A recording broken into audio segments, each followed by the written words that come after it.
એ હાલો, કેમ છો dear students? અમે આવી ગયા છીએ ક્રિશભાઈ ઠક્કરના ઘરે અને બહુ મજા આવી વાતોની અમે શરૂઆત કરી નાખી છે અને સરસ મજાનો અમને આઈસ્ક્રીમ પણ ખવડાવ્યો છે અને આટલું જ દિલથી જે છે એ આપણે હવે વાતચીત કરવાના છીએ. સો આપણે ક્રિશભાઈની વાત કરીએ તો મને એક ઇન્ટરેસ્ટિંગ વસ્તુ જાણવા મળી કે ક્રિશભાઈ જે છે એ મારી જેમ ચોથા ધોરણની અંદર બહુ રિઝલ્ટ જે છે ને એમનું વીક હતું. છઠ્ઠા ધોરણ સુધી એનું કામ જે છે કે નહીં એ ડગું હાલતું હતું. સાતમા ધોરણથી એને બે સ્કૂલના ટીચરો એવા મળ્યા કે જે ટીચરોએ એમનું જીવન ચેન્જ કર્યું અને આજે A1 ગ્રેડ સુધી પહોંચ્યો ને. તો આપણે ક્રિશભાઈની આ સમગ્ર જર્ની વિશે જાણવાના છીએ કે ભાઈ હું તો શું થયું કે શું લેવા એના રિઝલ્ટમાં આટલું બધું ઇમ્પ્રુવમેન્ટ આવ્યું. આજે આપણે એ સમજવાના છીએ. સાથે સાથે આપણી સાથે ક્રિશભાઈના પપ્પા પણ છે જે ઓલરેડી શું કહેવાય કે ટીચર છે. 11-12 સાયન્સના વિદ્યાર્થીઓને ભણાવે છે, 9-10ના વિદ્યાર્થીઓને ભણાવે છે, વિજ્ઞાન અને ગણિતના શિક્ષક છે અને 11-12 સાયન્સને કેમેસ્ટ્રી ભણાવે છે. યસ, તો ભાઈ આજે આપણે બહુ ઇન્ટરેસ્ટિંગ અને રચનાત્મક આખું ઇન્ટરવ્યુ જવાનું છે. તો શરૂઆત કરીએ ક્રિશભાઈથી. ભાઈ ક્રિશ, જો ભાઈ હું તો છે ને કેવો ખબર બિંદાસ માણસ છું, બરાબર ને? તો તું મને એ કે તારું 10મું ધોરણની જર્ની કેવી રહી? 9માં કેટલા ટકા આવ્યા હતા અને જ્યારે 10મું શરૂ થયું ત્યારે શું વિચાર હતો કે કેટલા પર્સન્ટેજ લાવવા છે? નવમાં મારા 84% હતા અને 10મું ચાલુ થયું ત્યારે ગોલ એક જ હતો, A1 લાવવાનો હતો. એટલે જેવું 9મું પત્યું ને એના એક જ અઠવાડિયામાં 10મું ચાલુ કરી દીધેલું મેં તમારા લાઈવ લેક્ચરથી જ. અચ્છા, તો તને કેવી રીતના પેન્ટેડ વિશે ખ્યાલ આવ્યો કે ભાઈ તે સૌથી પહેલા પેન્ટેડના વિડીયો ક્યારે જોયા હતા અને એપમાં ક્યારે તું જોઈન થયો? પહેલા તો યુટ્યુબમાં 9માં જે અઘરા પ્રમેય ને એવું હતું પહેલી વાર હતા એ યુટ્યુબ પર જોયેલા. પછી 10માં સ્કૂલ તો ચાલુ નહોતી થઈ ત્યારે યુટ્યુબ પર વિડીયો જોયેલા. પછી ખબર પડી કે તમે ઓનલાઈન પણ ભણાવો છો પેન્ટેડ પર, ત્યાંથી જોઈન થયો. ઓકે, એટલે 10મા ધોરણની શરૂઆતથી તું જોઈન થઈ ગયો. તો તું 10મા ધોરણમાં હતો ત્યારે પેરેન્ટ્સની શું અપેક્ષા હતી કે ભાઈ ક્રિશ આટલા તો પર્સન્ટેજ લાવવાના જ છે, આમ કરવાનું છે, એવું કઈ હતું કે શું હતું? પપ્પાને 85 આસપાસ લાગતા હતા પણ મેં આખું વર્ષ મહેનત કરેલી એટલે આવી ગયા. અને હવે તો આવી ગયા એમ નહીં, આ બધાને કીધો કરે A1 ગ્રેડ એટલે કેટલા પર્સન્ટાઇલ આવ્યા? પર્સન્ટાઇલ મારા 95.42 છે. વાહ, સરસ. તો કેમાં હાઈએસ્ટ માર્ક છે? કયા સબ્જેક્ટમાં હાઈએસ્ટ માર્ક છે? સાયન્સમાં કેટલા છે? 97. બાપો, જો સાયન્સમાં 97 લેવો લાવે જ ને બાપા, સાયન્સ ભણાવે, બોલો, બરાબર ને? તો હવે આપણે થોડુંક તારા સ્ટ્રગલની વાત કરીએ કે તારા પપ્પાએ વાત કરી કે જ્યારે તું ચોથા ધોરણમાં હતો તો આપણે એમના પાસે જ જાણીએ કે ભાઈ ચોથા ધોરણથી છઠ્ઠા ધોરણની જર્ની ક્રિશભાઈની કેવી રહી છે, તમે જ કહો. ચોથાથી છઠ્ઠા ધોરણ સુધી સૌથી પહેલા તો એક તો ભણવામાં નબળો અને અધૂરામાં પૂરું કોરોના, એટલે સ્કૂલે જવાનું નહીં, ઓનલાઈન ભણવાનું, એટલે બધી જ રીતે સમસ્યાઓ ભેગી થઈ ગઈ. એને કારણે એનું ભણવાનું બહુ જ નબળું થઈ ગયું. અમને કદાચ એવું હતું કે આ છોકરો 8મું ધોરણ પણ ભણશે કે નહીં એટલી ભયંકર સ્થિતિમાં આવી ગયો હતો. અચ્છા, તો પછી કેવી રીતના એમના રિઝલ્ટની અંદર ઇમ્પ્રુવમેન્ટ આવ્યું અને એવું તો શું થયું કે એના રિઝલ્ટમાં આપણને ઇમ્પ્રુવમેન્ટ જોવા મળ્યું? સૌથી પહેલાં છે ને અમે ધોરણ 6માં સ્કૂલ ચેન્જ કરી અને સ્કૂલ ચેન્જ કરીને અમે જે શાળામાં એડમિશન લીધું તો તે શાળામાં 2 શિક્ષકો, આપણે કહીએ ને કે ક્યારેક ભગવાનનો ચમત્કાર થઈ જાય એવા 2 શિક્ષકો એવા મળી ગયા જેણે એક ચમત્કાર કરીને મારા દીકરાને ક્યાંથી ક્યાં પહોંચાડી દીધો. સાયન્સ ફેર હોય કે સ્પોર્ટ્સની પ્રવૃત્તિ હોય બધામાં જ એણે ભાગ લેવાનો ચાલુ કર્યો અને 10મા ધોરણમાં તો અમને ભગવાન જ મળી ગયા તમે, એટલે અમારું બધું જ કામ થઈ ગયું. હવે મને એ કહો કે આપણે સ્કૂલની સાથે નામ લઈએ કે સ્કૂલે પણ સારું અને એ ટીચર્સનું પણ નામ લઈએ કે ભાઈ એમણે એટલી ક્રિશભાઈ પાછળ મહેનત કરી કે એ આટલો શાર્પ થઈ ગયો. તો સ્કૂલનું નામ જણાવો ને એ 2 ટીચરનું નામ જણાવો. સ્કૂલનું નામ છે 7 સ્ટેપ સ્કૂલ અને એ જે 2 ટીચર છે જે મારા માટે ભગવાન ગણો, મારા માટે દેવી ગણો, એમનું નામ છે હેતલ ટીચર અને રચના ટીચર, જેણે મારા છોકરાનું આખું ફ્યુચર જ બદલી નાખ્યું. જે છોકરો 8મું ધોરણ પાસ થાય એમ નહોતો એ છોકરાને 10મા ધોરણમાં A1 સુધી પહોંચાડ્યા હોય એવા 2 ટીચરો અને મારે ખરેખર મારા માટે દેવી સમાન છે. 2 બહુ સરસ, બહુ સરસ. તો જુઓ, અમે તો શું કહે ઓનલાઈન ડેફિનેટલી છોકરાઓને ભણાવીએ, એને સમજાવીએ, એ લોકોને સારી રીતના ગાઈડ કરીએ, પણ સાથે સાથે સ્કૂલનો સપોર્ટ સારો હોય, પેરેન્ટ્સનો સપોર્ટ સારો હોય, એક આખું એટમોસ્ફિયર સારું હોય ને ક્યારે શું કહેવાય કે રિઝલ્ટ સારું આવતું હોય છે, હે ને? કે કોઈ વસ્તુ જમીનમાંથી ઉગે ક્યારે કે જ્યારે એને પાણી બરાબર મળે, એની જમીન બરાબર હોય, ખાતર બરાબર હોય, હવા બરાબર હોય, સૂર્યની પ્રકાશ બરાબર આવતો હોય તો મળે. જો આમાંથી એકેય વસ્તુની જો એબસન્ટ હોય ને તો આ ન થાય. એટલે આપણે એવું ન કહી શકીએ કે ભાઈ શું કહેવાય કે અગર જો શું કહેવાય કદાચ ઓફલાઈનના ટીચર બરાબર મદદ ન કરે તોય તે અમે રિઝલ્ટ લાવી શકીએ, પોસિબલ નથી. હરેક વ્યક્તિ જે છે કે નહીં આપણા જીવનની અંદર અગત્યનો ભાગ ભજવતા હોય. મારા જીવનની અંદર વિજય સર, જેને હું લાઈફમાં કોઈ દી ન ભૂલી શકું, તો હું શું, મારું ડ્રીમ શું છે, હું હરેક વિદ્યાર્થી માટે એ વિજય સર બનું કે જે મારા માટે વિજય સર બન્યા હતા, કે જેથી કરીને છોકરાઓના રિઝલ્ટની અંદર ઇમ્પ્રુવમેન્ટ આવે. મને એ કહો કે જ્યારે પેન્ટેડમાં ભાઈ જોડાણો, અને એમણે તમને વાત કરી હશે કે ભાઈ પેન્ટેડના લાઈવ લેક્ચરમાં મારે જોડાવું છે, એપ્લિકેશનમાં જોડાવું છે, પેમેન્ટ કરવું છે, ત્યારે તમે શું જોયું હતું, કેવી રીતના તમે નિર્ણય લીધો કે ચાલો એકવાર ટ્રાય કરીએ, એમ કે કેવું માહોલ હતો એ કહો? એકચ્યુઅલી તમારા યુટ્યુબના વિડીયો જ્યારે મારો દીકરો જોતો હતો ને, ત્યારે હું પણ બાજુમાં બેસીને મેં પણ તમારા વિડીયો ઘણા જોયા છે. અને મને એવું લાગ્યું કે ના, અહીંયા ઘડી આપણે જો કદાચ ભાગ લઈએ છીએ તો ખોટું નથી, આપણું ઇન્વેસ્ટમેન્ટ યોગ્ય જગ્યાએ થાય એમ છે. કારણ કે હું પોતે 10મા ધોરણનો શિક્ષક છું, એટલે મને ખબર છે કે કઈ રીતે બાળકોને ટેકલ કરી શકાય. અને તમારી આ બધી ભણાવવાની ટ્રીક, તમારી જે સિસ્ટમ્સ મને પણ ગમી, એટલે મને થયું કે વાંધો નથી, અહીંયા જોડાવા જેવું છે. Okay, right. તો બકા તું જોડાણો પેન્ટેડમાં, લાઈવ લેક્ચર રોજ અટેન્ડ કરતો, કેવો ઘરનો માહોલ અને કેવું એટમોસ્ફિયર હોય એ મને કે થોડું સમજાવ કે ભાઈ લાઈવ લેક્ચર શરૂ થવાનું હોય ત્યારે શું તૈયારી ઘરે શરૂ થઈ જાય?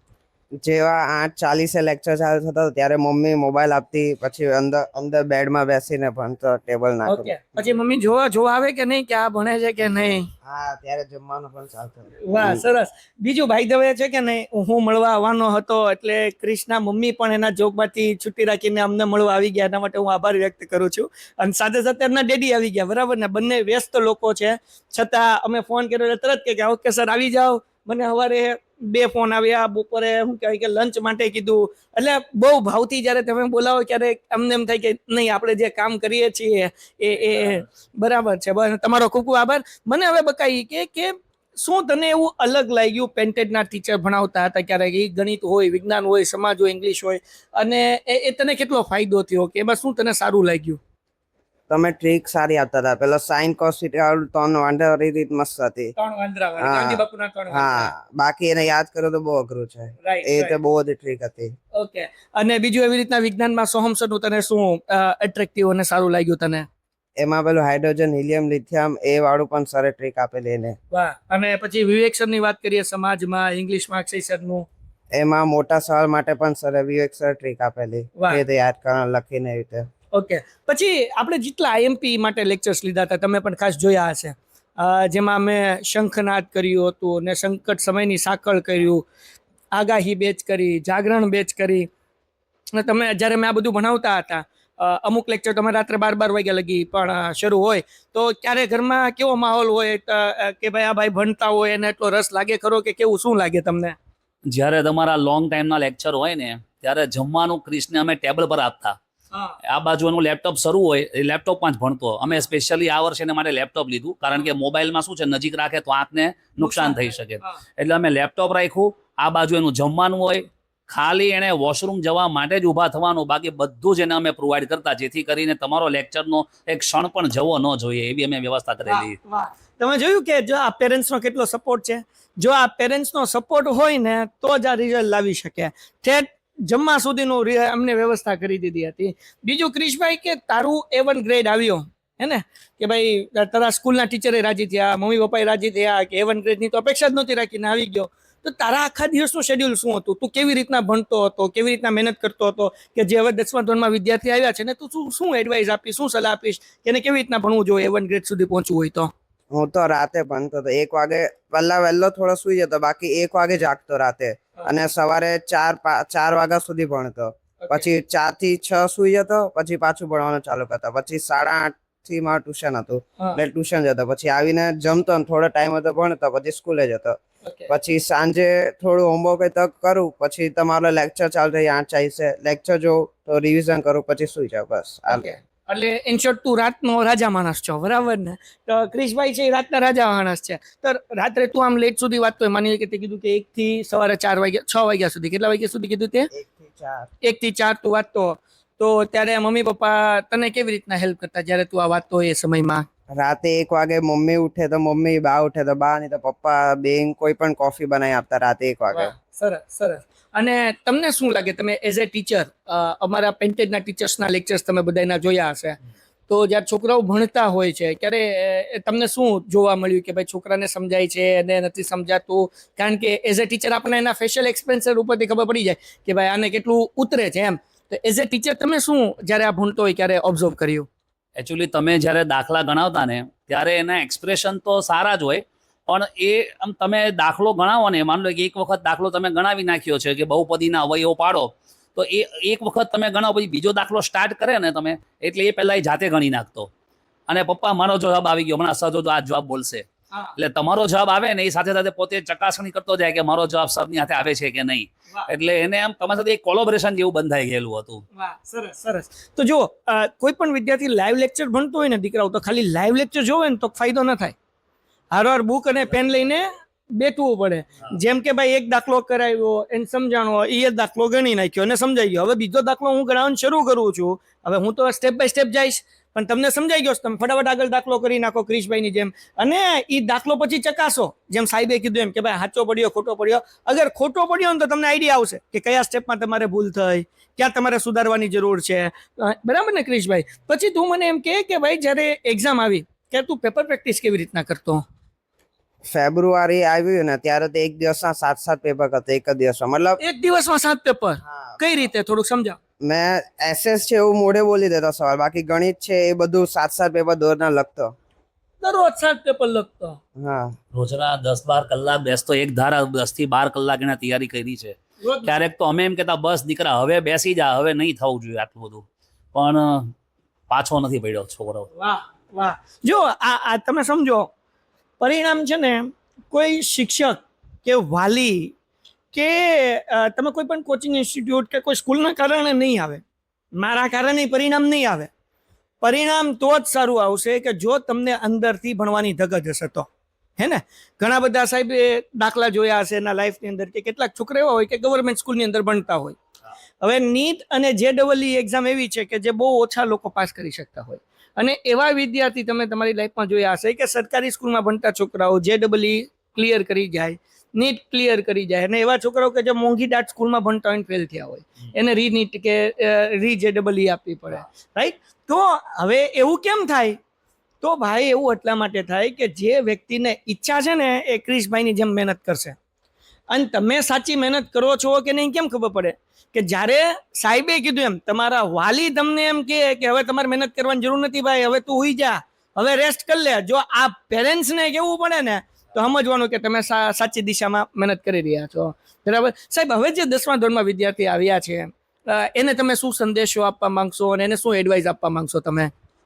બહુ જ અને બહુ જ સહેલા પેપરો આવે છે. અમે જ્યારે ભણ્યા ને ત્યારે અમારા માટે જે પેપરની કઠિનતા મૂલ્ય હતા ને એના કરતાં તો અત્યારે બહુ જ સરળ મૂલ્ય છે એરા. તો તમે થોડી મહેનત કરો ને તો પણ ઘણા બધા ટકા લાવી શકો એમ છો. એટલે હું બધા બાળકોને એ જ કહીશ, કદાચ તમે ભૂતકાળમાં કયા ધોરણમાં કેટલા ટકા લાવ્યા છો એ નહીં જુઓ, 10મા ધોરણમાં આવી ગયા, લાગી પડો. રોજના 10, 12, 13 કલાક જેટલી તમારામાં કેપેસિટી હોય એટલી મહેનત કરો, તમને સફળતા જરૂર મળશે. વાહ, સરસ. હવે તમે એક છેલ્લો સંદેશો કે અગર પેન્ટેડ માટે તમારે અગર 1 કે 2 વાક્ય કહેવા હોય પેન્ટેડ ટીમ માટે, તો તમે શું કહી શકો તમારા એક્સપિરિયન્સથી? તમારી ટીમને સૌથી પહેલાં તો બહુ આભાર. તમારી ટીમ સાથે જોડાયા અને મારા દીકરાનો એવન આવ્યો, તમારી ટીમનો પહેલાં તો હું બહુ આભાર માનીશ. અને સલ્યુટ છે તમારી ટીમને કે જે લોકોએ આટલી સરસ મહેનત કરાવી. અને મારા દીકરાને સૌથી સહેલો વિષય જો લાગ્યો હોય ને તો એ છે ગણિત. રમતા રમતા એણે ક્યાં ગણિત પૂરી કરી નાખ્યું ને મને ખબર જ ન પડી. તો દરેક વિષય જો આ પ્રમાણે તમે ભણાવો અને બધા જ છોકરાઓ આ પ્રમાણે જોડાય તો ખરેખર બહુ સારું રિઝલ્ટ મળી શકે એમ છે. થેન્ક યુ વેરી મચ, તમારો આભાર. ક્રિશભાઈ, તારા બધા જે હવે જુનિયર્સ છે, જે હવે 10th સ્ટાન્ડર્ડમાં આવ્યા છે, અને ક્રિશભાઈ 11, 12 સાયન્સ લઈ લીધું છે, બરાબર ને? તો હવે એ તને એક છેલ્લો સવાલ પૂછું, પહેલાં એ સવાલ પૂછી લઉં કે આગળ શું પ્લાનિંગ છે? A ગ્રુપ લીધું છે, B ગ્રુપ લીધું છે, શું કરે છે? બી લીધું છે. બી લીધું છે. તો શું પ્લાનિંગ છે તારું આગળ? નીટ 12માં નીટ. હા, પછી MBBS કરીશ તું, પછી કયો સ્પેશિયલાઇઝેશન ડોક્ટર બનવાનું વિચારે છો તું? સર્જન. ઓકે. તો તને ખબર છે આ બધા છોકરાઓને થોડુંક સમજાવ કે ભાઈ સર્જન બનવું હોય તો કેવી રીતના એનો રોડમેપ શું છે, કેવી રીતના સર્જન બની શકાય? પહેલા તો 10th પાસ કરવું પડશે, પછી 11th 12 બાયોમાં લેવું પડશે, અને પછી નીટ ક્લિયર કરવું પડશે. નીટમાં તમારું સારું આવે તો તમને એઇમ્સમાં એડમિશન મળશે, એઇમ્સમાંથી તમારું સર્જન થાય. ઓકે, એટલે MBBSમાં એડમિશન મળી ગયું અને દેન આફ્ટર સર્જન માટે આપણે આગળ કરી શકીએ. સો ડિયર સ્ટુડન્ટ્સ, કહેવાનો મતલબ શું છે, ક્રિશભાઈ જે છે ને એ 4થા ધોરણની અંદરથી લઈને 6થા ધોરણ સુધી વીક હતા અને એના પપ્પાએ કીધું કે કોવિડ હતો અને 8 ધોરણ પાસ થશે કે નહીં એ એક પ્રશ્ન હતો. આજે એ જ ક્રિશભાઈ છે કે જે અત્યારે સર્જન બનવાનું ડ્રીમ લઈને બેઠા છે, હે ને? તો કહેવાનો મતલબ શું છે કે તમારું પાછલું પરફોર્મન્સ જે છે કે નહીં, પાસ્ટ પરફોર્મન્સ એ અગત્યનું નથી, તમારું લાસ્ટ પરફોર્મન્સ છે ને એ અગત્યનું છે. તો પાછલું ગમે એ પરફોર્મન્સ હોય અને તમારું 40% હોય ને તોય તમે A1 સુધી પહોંચી શકો, તમે 50% હોય ને તો A1 ગ્રેડ સુધી પહોંચી શકો, પણ એના માટે શું કરવું પડે? મહેનત કરવું પડે. અને અમારી જેવા ઘણા બધા શિક્ષકો છે કે જે તમને મદદરૂપ થઈ શકે, તમને હેલ્પફુલ થઈ શકે, તમારા ગોલ સુધી તમને પહોંચાડી શકે. પણ અમારું કામ શું છે કે અમારું કામ છે એક ગાડીનું, કે ગાડી તમને જેમ એક મંજિલેથી બીજી મંજિલે પહોંચાડે એ કામ છે, પણ એ કામ ડ્રાઈવરનું તમારે કરવાનું છે. અમે ગાડી છીએ પણ ડ્રાઈવર કોણ છો? તમે છો. અગર તમે ગાડી નહીં ચલાવો તો ગાડી નેક્સ્ટ લેવલ નહીં પહોંચે. તો અમે છે કે નહીં એમ સમજો કે સાધન છીએ ને તમે સાધ્ય છો. તમારે મહેનત કરવાની છે તો તમારું રિઝલ્ટ આવશે. અમને લોકો તો પ્રયત્ન કરશું, અમે મહેનત કરશું, અમે તમને યોગ્ય રીતે ગાઈડ કરશું, પણ તમારું રિઝલ્ટ કોણ ઇમ્પ્રૂવ કરી શકે? માત્ર ને માત્ર તમે. છેલ્લી વાત કે ભાઈ, જ્યારે તું ભણવા બેઠો હોય ક્યારે ઉદાસ થઈ ગયો હોય, હતાશ થઈ ગયો હોય, ક્યારેક તને એમ થાય ભાઈ નથી કરવું, જવા દો નહીં, એવું ક્યારેક થયેલું ખરું એમ? અને ક્યારેક ઓછા માર્ક્સ આવ્યા હોય એવું કંઈ થયેલું આખા વર્ષ દરમિયાન? ઓછા તો કોઈ વાર જ આવે, હાર્ડ પેપર હોય, કોઈ વાર નો મહેનત કરી હોય તો. બાકી જે પેપરમાં નથી આવડ્યું એ ઘરે આવીને દાખલા પાછા ગણી લેતો. ઉદાસ, ઓછા માર્ક્સ આવે તો ઉદાસ નહોતો થતો તું? હતાશ નહોતો થતો? હા, તો 2-4 ટેસ્ટમાં ઓછા આવે તો બધું મૂકીને ભાગી ન જવું, હે ને? હા, એ લડે રાખવાનું. અને જે ભાઈને નહોતું આવડતું એ શું કરતો ભાઈ? તું પાછું ઘરે આવીને રિવાઇઝ કરતો, એ દાખલા ગણતો. સમજાઈ ગયું? તો હવે મારી જેવા હોય 2 ટેસ્ટમાં ઓછા હોય તો કે મારાથી નહીં થાય, તારાથી કંઈ થાય નહીં, કરવામાં જ તો થવા મળશે. સમજાઈ ગયું કે ને? એટલે બકુડા જો મૂંઝાણો ને તો મર્યો, મૂંઝાવાનું નહીં, બરાબર ને? આવી સ્ટાઇલમાં અમે છોકરાને ભણાવતા હોઈએ છીએ. તો એ મને કહ્યું કે જ્યારે અમે અહીં તો કોમેડી ભણાવતા હોય ત્યારે ઘરમાં માહોલ કેવો હોય કે ભાઈ કયો ડાયલોગ? જગો મગો કે શું તમારા ડાયલોગ? હા, જગો મગો અને જાગો છો ને બધા, જોડાયેલા રહેજો. આવા તમારા ડાયલોગ અમારા છોકરાઓ અમારા ઘરમાં બોલે છે ભાઈ. સરસ સરસ સરસ. ચાલો તો ભાઈ, ખૂબ ખૂબ આભાર અને વન્સ અગેન તમને કોંગ્રેચ્યુલેશન્સ કે તમે ખૂબ સરસ રિઝલ્ટ લઈને આવ્યા. અને આજે આપણે ક્રિશભાઈને મળ્યા છીએ કે જે A1 ગ્રેડ લઈને આવ્યા છે, પણ આજથી 7 વર્ષ પછી ડૉક્ટર ક્રિશને આપણે મળીશું કે જે સર્જન હશે, બરાબર ને? તો એવી ભગવાનને આપણે પ્રાર્થના કરીએ, આશા કરીએ અને આપણે હંમેશા કનેક્ટેડ રહીશું અને હંમેશા we are always with you. જ્યાં પણ જરૂર પડે અમને ગમશે કે તમારી મદદ કરીએ. અને તમે શિક્ષક છો, તમારી પાસે તો અમારે ઘણું બધું શીખવાનું છે, કારણ કે તમારો આટલા વર્ષનો 26 વર્ષનો અનુભવ તમે કીધું એ પ્રમાણે, તો તમે અમારા ગુરુ કહેવાઓ અને અમે તો જવાનિયા કહેવાય કે જે અમે તમારી પાસેથી ગાઈડ અને મેન્ટરશિપથી આગળ વધીએ. તો પ્લીઝ જે કંઈ પણ સજેશન્સ હોય એ તમે આપતા રહેજો અમને, અને આપણે હંમેશા જોડાયેલા રહેશું. અને આ વિદ્યાર્થી સાથે અમારા જે સંબંધો છે એ માત્ર વર્ષ પૂરતું નથી, પણ એક જન્મના તો ખરા, 7 જન્મના નહીં તો કાંઈ નહીં ભાઈ, બરાબર ને? તો અમારું એક કાયમિક સરનામું જે બની ગયું છે સુરતમાં, એ ક્રિશભાઈનું ઘર બની ગયું છે. અને થેન્ક યુ વેરી મચ, તમે પેન્ટેડ સાથે જોડાણા, પેન્ટેડનો પરિવાર. અને સાહેબ પણ શું કહેવાય કે કોચિંગ મસ્ત મજાનું કરાવે છે. તો પ્લીઝ તમે શું કહેવાય કે સુરતમાં રહેતા હોય તો સાહેબનો પણ ઘણો સારો અનુભવ અને લાભ લેવા જેવો છે, અને ઘણું એનો એક્સપિરિયન્સ છે, અને હું પણ એમના પાસેથી ઘણું શીખ્યો છું. તો ડેફિનેટલી એક વખત સરને મળવા જેવું છે. Thank you very much. મળીએ છીએ નેક્સ્ટ વિડીયોમાં. Good bye.